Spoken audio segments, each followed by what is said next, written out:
नमस्कार, आप देख रहे हैं वीआईपी न्यूज। मैं हूं पद्मा कुलदीप। बढ़ते हैं खबरों की ओर। मुख्यमंत्री भूपेश बघेल के नाम किए गए एक ट्वीट ने 4 माह के मासूम सिद्धार्थ यादव के जीवन में आशा की नई किरण ला दी है। दरअसल सिद्धार्थ के पिता रतनलाल यादव ने सीएमओ छत्तीसगढ़ को टैग कर एक ट्वीट किया था और बताया था कि उनका 4 माह का बच्चा सिद्धार्थ दिल की गंभीर बीमारी से जूझ रहा है, जिसका इलाज करवा पाने में वे असमर्थ है। पिता रतनलाल यादव के इस ट्वीट के बाद मुख्यमंत्री भूपेश बघेल ने तुरंत ही एक्शन लिया और ट्वीट कर भरोसा दिलाया है कि बच्चे के इलाज की पूरी जिम्मेदारी अब छत्तीसगढ़ सरकार की होगी। प्रदेश में निवेश की संभावनाएं तलाशने छत्तीसगढ़ सरकार ने फिर एक बार तैयारी तेज कर दी है। मुख्यमंत्री भूपेश बघेल, उद्योग मंत्री कवासी लखमा, मुख्य सचिव अमिताभ जैन समेत आला अफसरों का दल 20 जून से 27 जून तक इंडोनेशिया और सिंगापुर दौरे पर जाने वाले हैं। इस दौरान प्रवासी भारतीयों से चर्चा कर निवेश की संभावनाएं टटोली जाएंगी। बता दें कि कोरोना काल के बाद मुख्यमंत्री का दूसरा विदेश दौरा रहेगा। निर्धारित कार्यक्रम के अनुसार मुख्यमंत्री भूपेश बघेल 19 जून को नई दिल्ली जाएंगे और रात में विमान द्वारा रवाना होंगे। इसके बाद 20 जून को बाली, इंडोनेशिया में जलवायु परिवर्तन सम्मेलन में शामिल होकर छत्तीसगढ़ सरकार की फ्लैगशिप योजना नरवा गरवा घुरवा बाड़ी योजना के बारे में व्याख्यान देंगे और 24 जून को उद्योगपतियों से मिलकर निवेश संबंधित विभिन्न विषयों पर चर्चा करेंगे। संसदीय कार्य मंत्री रविंद्र चौबे ने इसकी जानकारी दी है।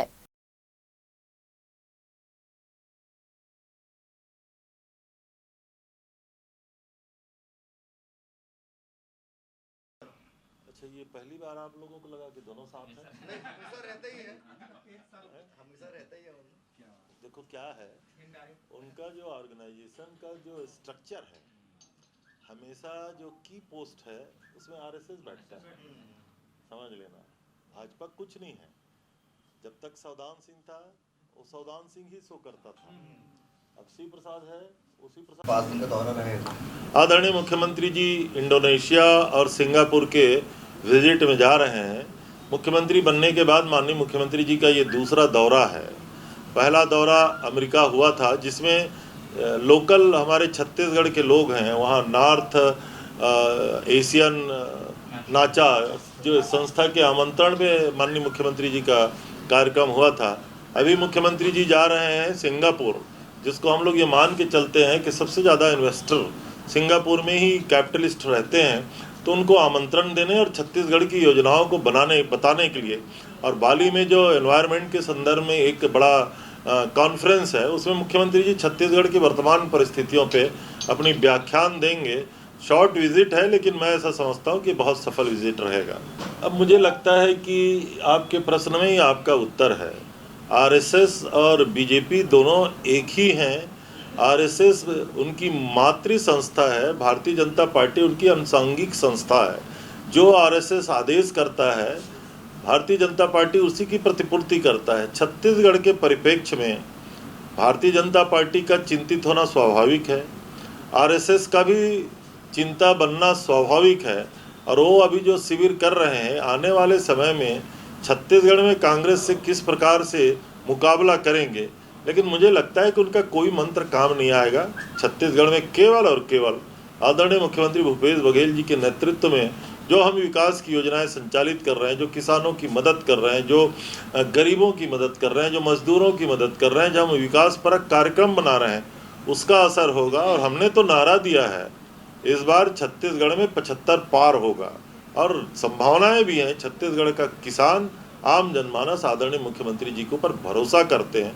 इसलिए मैं ऐसा समझता हूं कि जो मंत्र वो लोग दे रहे हैं, वो मंत्र छत्तीसगढ़ में कोई काम नहीं आने वाला। अग्निपथ योजना को लेकर देश के कई राज्यों में इन दिनों हो रहे सेना भर्ती की अग्निपथ योजना का जमकर विरोध हो रहा है। खासकर युवाओं में इस योजना को लेकर तरह तरह की धारणाएं बनी हुई है।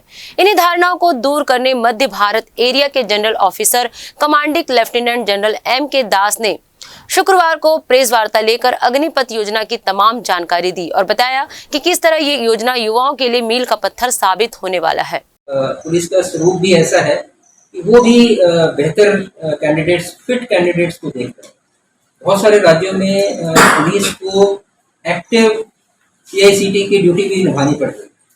आपके पास एक रेडीमेड सैनिक है जिसके पास तजुर्बा है, वो कैसे नहीं बेहतर करेगा। मान लीजिए छत्तीसगढ़ का ही उदाहरण लिया, छत्तीसगढ़ में एक सैनिक आता है जो कि मान लीजिए नॉर्थ ईस्ट में या JNK में श्रीनगर या कुपवाड़ा या वहाँ पर काम करके आया, क्या वो यहाँ की स्थिति को जल्दी नहीं समझेगा?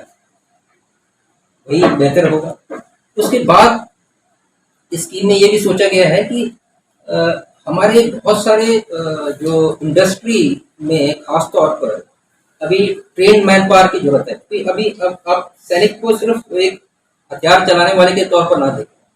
हमारा सैनिक एक डोजर भी चलाता है, हमारा सैनिक एक गाड़ी भी चलाता है, हमारा सैनिक एक रेडियो सेट इक्विपमेंट जो वायरलेस है उसको भी संभालता है, हमारा सैनिक ब्रिज भी बना सकता है, सड़क भी बना सकता है। तो बहुत सारे स्किल सेट अपने आप आते हैं। तो वो उन सब में मुझे पूरा यकीन है कि कॉर्पोरेट में और इंडस्ट्री में उसको ज़्यादा से ज़्यादा जगह मिलेगी, क्योंकि एक ट्रेंड प्रोडक्ट आपके सामने है। सो एक CV आप देखिए, जब CV बोलते हैं नौकरी जाने के लिए, एक CV एक्सपीरियंस के साथ है, एक CV थ्योरी के साथ। मुझे पूरा यकीन है कि experience will outweigh the theory. तो मुझे पूरा यकीन है कि इसमें मेजॉरिटी को कोई ऐसी प्रॉब्लम नहीं आएगी। और मेरा ये भी मानना है कि इसमें से हमारे जो कई अग्निवीर हैं तो अपनी पढ़ाई जारी रखना चाहिए। कुछ लोग आते हैं बहुत गरीब बैकग्राउंड से, किसी वजह से पढ़ाई नहीं जारी रख सकते। आपने देखा होगा अभी फाइनेंशियली वो थोड़ा स्टेबल है, वो क्यों ना पढ़ना चाहे? अगर उसमें पढ़ाई की लगन है, अपनी पढ़ाई जारी रखकर वो हो सकता है कि कल IAS बने, IPS बने, बैंक में जाए। बहुत सारी नौकरियां उसके सामने रहेंगी, सरकारी नौकरियां रहेंगी, प्राइवेट में नौकरियां रहेंगी। तो वो काबिल है तो वो आगे जाएगा। और मुझे पूरा यकीन है कि ये स्कीम जो इसके मुझे तो ये भी पूरा यकीन है, जैसे कि मैंने काफ़ी लोगों से पहले बात की है, कि वो तजुर्बे के लिए आना चाहते हैं। वो शुरू से ही बहुत क्लियर है कि मैं इस अग्निवीर को अपने आप को बेहतरीन बनाने के लिए ये तजुर्बा ले रहा है, और वो पहले से ही तैयार है मेंटली। आप ये मान के मत चलिए कि अगर आपके सामने 100 अग्निवीर हैं तो 100 के 100 इस पर डिपेंडेंट है। तो उनमें कई से हैं जो सिर्फ जज्बे के लिए आए हैं, तजुर्बे के लिए आए हैं। वो मेंटली पहले से प्रिपेयर है। ये हमने एक भ्रम हुआ है कि ऐसा है कि सभी के सभी नौकरी या उसी के, वो ऐसा नहीं है। बहुत सारे सैनिक, और आने वाले समय में जैसे जैसे जानकारी बढ़ेगी, जैसे जैसे जानकारी बढ़ेगी, वो युवा आएगा, वो कहेगा ये तो बहुत अच्छा तरीका है। तो मैं ये मानना है कि वो ये जो अभी जो ख्याल आ रहा है लोगों में, और अब जायज भी है, कि वो हमारे यहाँ जो यूथ है 4 साल बाद जॉबलेस हो जाता है। मेरे ख्याल से वो गलत है। तो कई ऐसे हैं जो कि बिल्कुल सिक्योर हैं, बिल्कुल क्लियर हैं अपने दिमाग में कि मैं ये तजुर्बे के लिए आया हूँ इसमें, और मैं अपना अगला कैरियर चुनूंगा इसके। छत्तीसगढ़ में इन दिनों फिर एक बार कोरोना तेजी से पांव पसारने लगा है। लगातार कोरोना संक्रमितों की संख्या में इजाफा देखा जा रहा है। स्वास्थ्य विभाग द्वारा जारी रिपोर्ट के अनुसार शुक्रवार को 24 घंटों के भीतर प्रदेश भर में कुल 78 कोरोना पॉजिटिव मरीजों की पहचान हुई है। सबसे ज्यादा 19 संक्रमित मरीज राजधानी रायपुर में मिले हैं। बता दें कि शुक्रवार को 24 घंटों के भीतर 7,320 मरीजों की जाँच की गयी थी। इनमें 78 पॉजिटिव मरीज मिले हैं। बढ़ते हुए इन आंकड़ों के साथ अब प्रदेश में कुल 339 कोरोना संक्रमित मरीज हो गए हैं।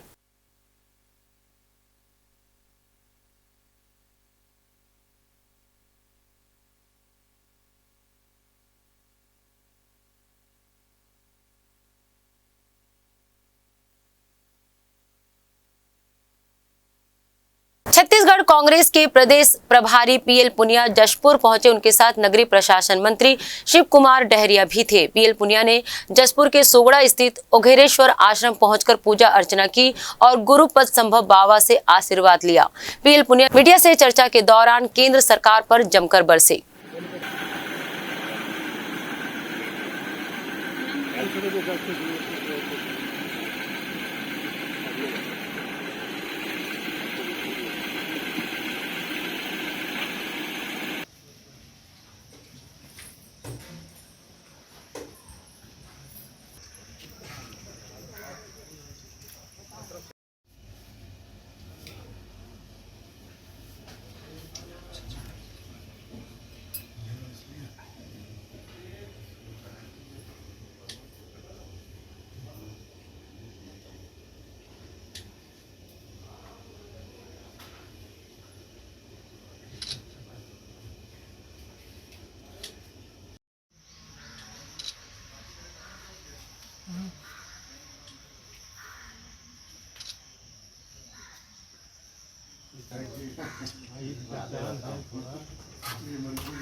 विदा करने गया था आप लोगों को। अच्छा बोले वहाँ हेलीपैड में 2 साल हो गया। 2 साल? हाँ, तो मैं भी आपके साथ काम किया। 3-4 साल काम करेंगे, फिर घर बैठेंगे और फिर बेरोज़गार के बेरोज़गार। तो ये जो नौजवानों की अपेक्षाओं के अनुरूप नहीं है, तो पूरी तरह से इस पर सरकार को पुनर्विचार करना चाहिए। सर, अग्निपथ मुद्दे पे कांग्रेस नेता मनीष तिवारी ने ट्वीट किया है, उन्होंने समर्थन किया है इसका। ये उनका अपना नज़रिया है, वो हम उससे सहमत नहीं हैं। लोकतंत्र की सब मर्यादाएं ताक पर रखते हुए भारतीय जनता पार्टी की पुलिस, दिल्ली की पुलिस, हमारे कांग्रेस पार्टी के राष्ट्रीय मुख्यालय 24 अकबर रोड के ऊपर धावा बोला, वहाँ पर लोगों की पिटाई की और इस तरह से प्रजातंत्र के इतिहास में, बल्कि आज़ादी के बाद हिंदुस्तान में कभी भी ऐसा किसी पार्टी के कार्यालय के साथ। सरगुजा जिले के डांड गांव वन परिक्षेत्र में एक कुएं के अंदर जंगली मादा भालू अपने बच्चे के साथ गिर गई। सूचना मिलते ही मौके पर वन विभाग की टीम ने पहुंचकर भालुओं को बाहर निकालने रेस्क्यू शुरू कर दिया है। माना जा रहा है कि कुएं के पास ही एक जामुन का पेड़ है, जिसके फल को खाने मादा भालू पेड़ पर चढ़ी होगी और कुएं में गिर गई।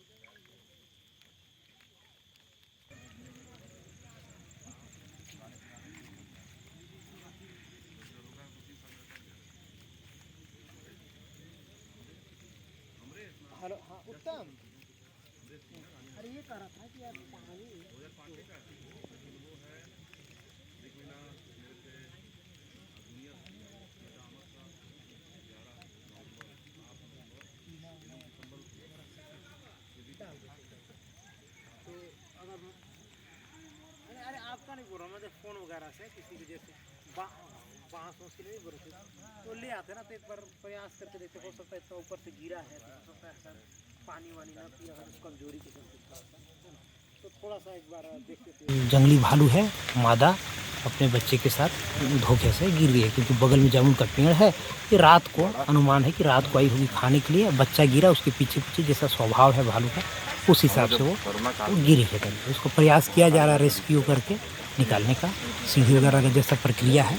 अब इंतजार करें निकल जाए, फिर सुरक्षित उसको जंगल में प्रक्रिया पूरी की है। लाखों युवाओं को रोजगार उपलब्ध कराने केंद्र सरकार द्वारा सेना में भर्ती को लेकर अग्निपथ योजना लाई गई है, पर इसे लेकर जहां देश में जगह जगह विरोध हो रहे हैं, तो वहीं भाजपाई इसे मोदी सरकार की एक उत्कृष्ट योजना बता रहे हैं। दुर्ग जिला प्रशिक्षण वर्ग शिविर में पहुंचे भाजपा प्रदेश अध्यक्ष विष्णुदेव साय ने अपने बयान से विपक्ष को घेरने का प्रयास किया।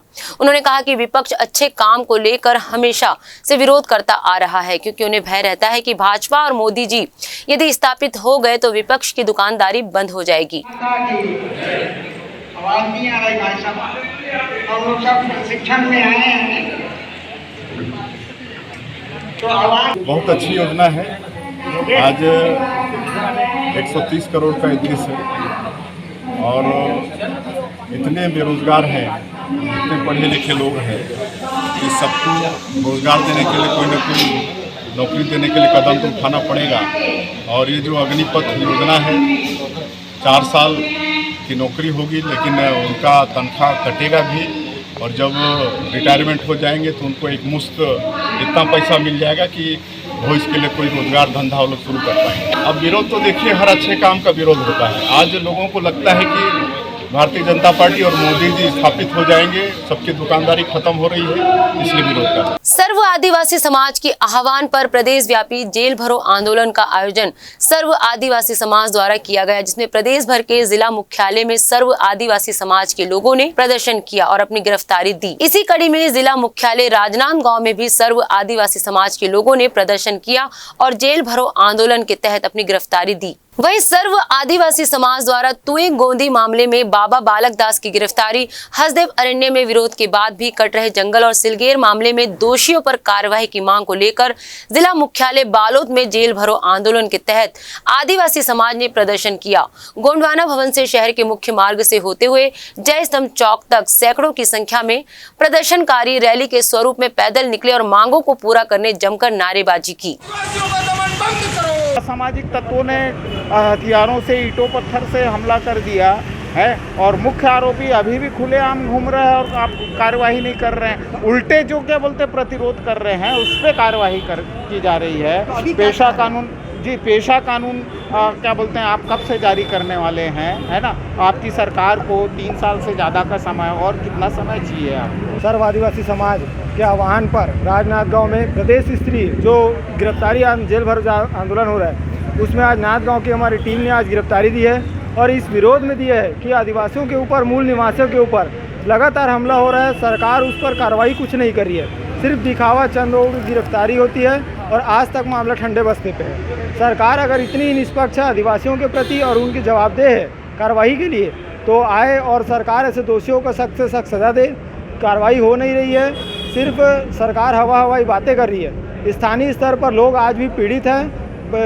बालोद जिला में तुए गोंदी ग्राम में छत्तीसगढ़ियों के ऊपर, गाँव वालों के ऊपर हमला होता है और शासन आज तक उसके मुख्य आरोपी को, साजिशकर्ता को गिरफ्तार नहीं किया है। इन्हीं के विरोध में आज हम अपना जेल भरो आंदोलन दिए, गिरफ्तारी दी है। जम्मू कश्मीर के संस्थापक महाराजा गुलाब सिंह के राज्य अभिषेक के 200 वर्ष पूरे होने पर एक व्याख्यान का आयोजन दुर्ग में किया गया।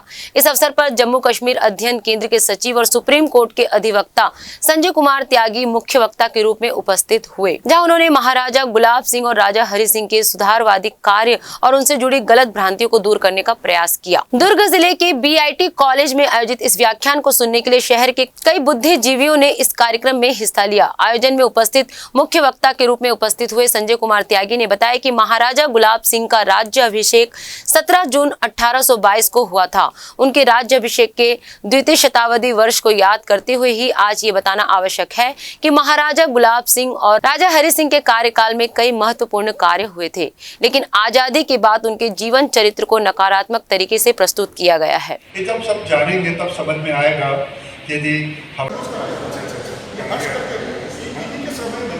संशोधन हो गया, 35 में जो है वो हटा दी गई, उसमें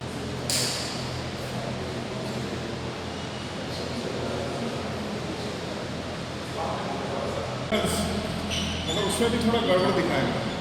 उसमें ये दिखाया जा रहा है फर्स्ट सेकंड सिंह मार के जब दलीप सिंह मार गए थे, इतने ये चीज़ नहीं मालूम होगी तो वो चीज़ तो आप सोच दीजिए क्या ये 4 चीज़ नहीं मालूम है, वो बाकी से भी चल रहा है। तो वो 99 है ना, 370 हटने के पहले तक ये सब चला, यही स्टेप चल रहा है।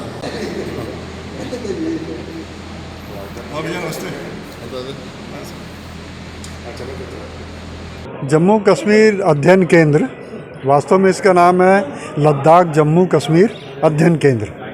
तो ये एक संदेश देना चाहता है कि भारतवर्ष में ऐसे अनेक अनसंग हीरो हुए हैं जिनको कि लोग, सामान्य जन नहीं जानते हैं या प्रयास नहीं किया गया उनको सामने लाने का।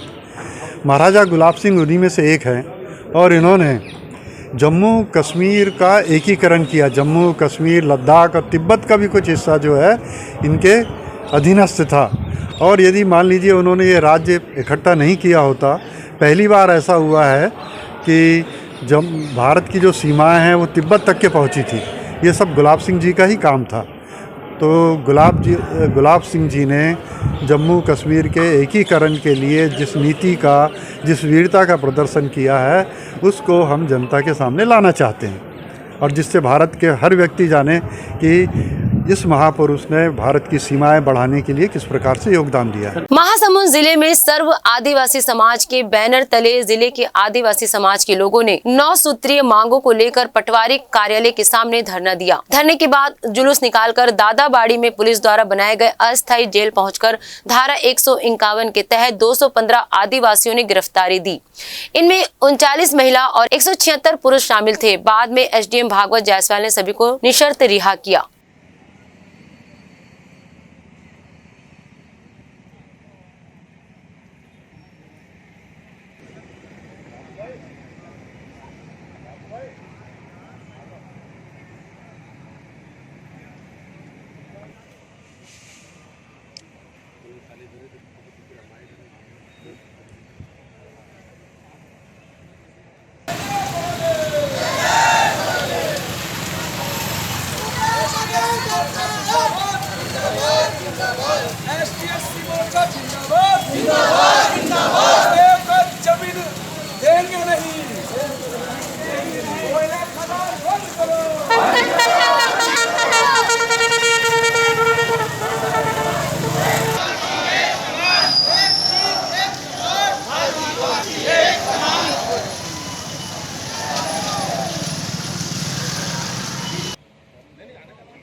समाज बंधुमन पहुंचने वाला है। समाज भी क्या करिए एकर तुमन भुगतना ला भुगत हो। ऐसे अनेक प्रकार के मुखिया मन वो जिला में अस्पताल के पास, जिला अस्पताल के पास मन से आग्रह है कि अपन मंच के जो दाई और पुरुष वर्ग मन बैठे हैं वो तरफ अपन स्थान ग्रहण करो। झूठी रिपोर्ट लिखना बंद करो, बंद करो, बंद करो, झूठी कार्रवाई करना बंद करो।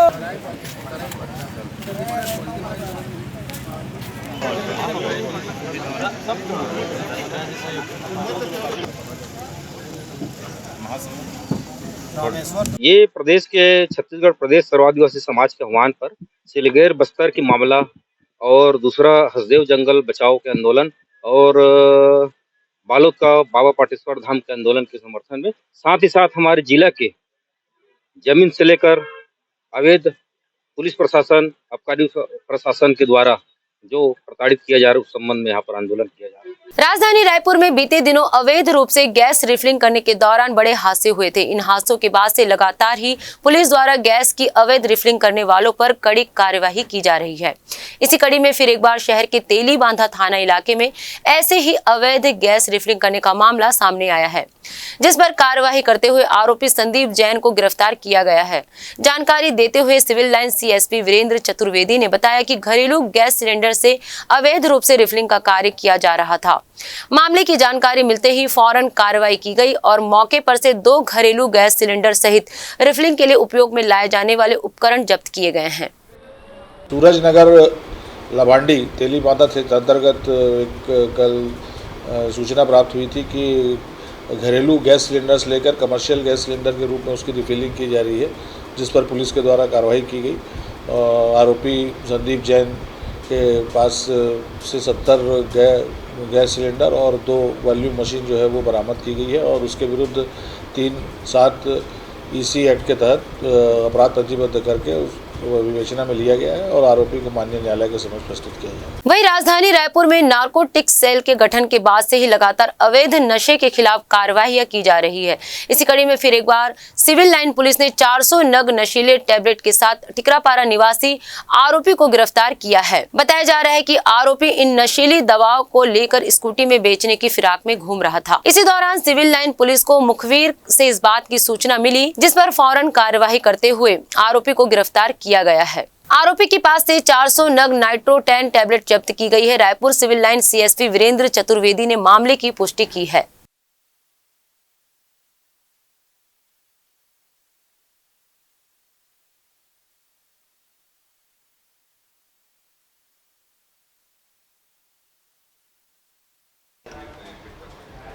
कल शाम के समय मुखबिर के द्वारा सूचना प्राप्त हुई थी कि स्कूटी में एक व्यक्ति है जो कि नशीली प्रतिबंधित टैबलेट जो है वो बेचने का प्रयास कर रहा है और इस सूचना के आधार पर पुलिस के द्वारा कार्रवाई की गई। रेड कार्रवाई करने पर उसमें स्कूटी में 400 नग टैबलेट प्रतिबंधित नशीली दवाई नाइट्रो-10 के साथ टिकरापारा निवासी मोहम्मद सरफराज पुत्र मोहम्मद मुनीर को गिरफ्तार करके हिरासत में लिया गया और उससे पूछताछ की गई और उसके द्वारा ये नाइट्रो-10 जो है वो टैबलेट वहाँ पे बेचने की नीयत से घूमते पाए जाने पर पुलिस के द्वारा अपराध पंजीबद्ध कर विवेचना में लिया गया। उसके विरुद्ध 21 भी NDPS एक्ट के तहत अपराध पंजीबद्ध करके विवेचना में लिया गया है। आरोपी को माननीय न्यायालय के समक्ष प्रस्तुत किया जाएगा। दुर्ग पुलिस ने धोखाधड़ी के एक मामले का खुलासा किया है। इस सिलसिले में 4 आरोपियों को गिरफ्तार किया गया है जो गोल्ड में निवेश के नाम पर छात्रों से धोखाधड़ी करते थे। पुलिस ने बताया IPM ऐप के जरिए आरोपियों ने 40 लाख रुपए की धोखाधड़ी की है। ले आओ यार, उसको ले आओ। सबका फोटो तो हटो ना यार। अभी जब जाएगी तो विज्ञप्ति भी चेंज कर देंगे। आरोपी है ले आओ यार, उसको ले आओ। जांजगीर चांपा जिले के जेल में एक बंदी की शुक्रवार को मौत हो गई। रामचरण यादव नाम का ये बंदी 3 साल की बच्ची से दुष्कर्म करने के मामले में सजा हुई थी। बताया गया ये पामगढ़ थाना इलाके के भड़े सर गांव के रहने वाला था। चिकित्सकों ने बताया कि हार्ट अटैक से उसकी मौत हुई है। वह कुछ समय से अस्वस्थ भी था।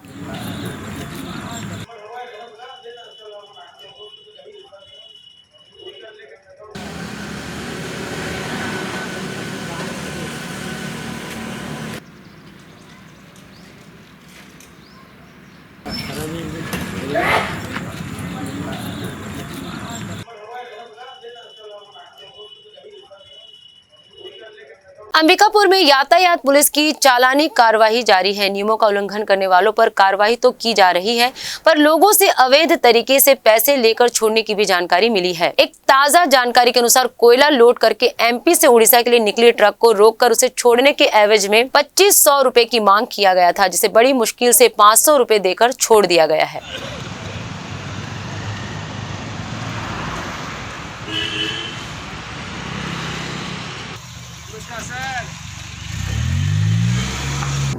अभी इस मामले की सत्यता को हम लोग परख लेते हैं कि कितना सही है, और इसके उपरांत फिर वरिष्ठ अधिकारियों के मार्गदर्शन में न्यायोचित कार्रवाई की जाएगी। इस बुलेटिन में फिलहाल इतना ही। देखते रहिए VIP न्यूज़। नमस्कार।